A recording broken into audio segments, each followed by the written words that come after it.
it's a sorry state of affairs. Well, let me ask you about some recent comments he made about January 6th. He said on the first day of a second term, he would, quote, free those who've been charged and convicted with January 6th and committing crimes related to January 6th. Do you think that's appropriate, that people who've been convicted, in many cases have pled guilty, should be pardoned? I do not think it's appropriate. We're a nation of laws, and those folks were convicted. Many times they pled guilty. If you plead guilty, i.e., obviously you are not a patriot, you're somebody who committed a criminal act. So I think that would be a wrong signal if you're the chief executive and you're responsible for enforcing the laws.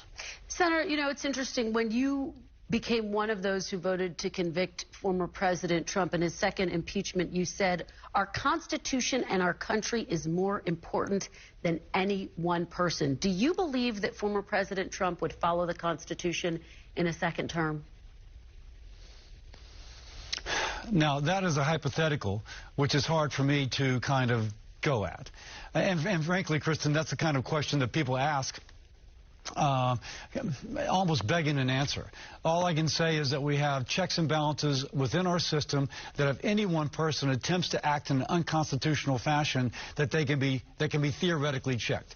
I'll also point out that Joe Biden has acted in an unconstitutional fashion when he attempted to forgive student loans, and it was stopped in the Supreme Court.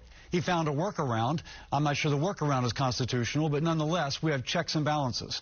So I'm not defending the former president, but if you present me with that theoretical, I have to answer it in the context of how our government works. But, Senator, can you really draw an equivalency between a legal battle over student loans and the idea that he tried to overturn a free and fair election? I mean, my question relates to, of course, what happened on January 6th.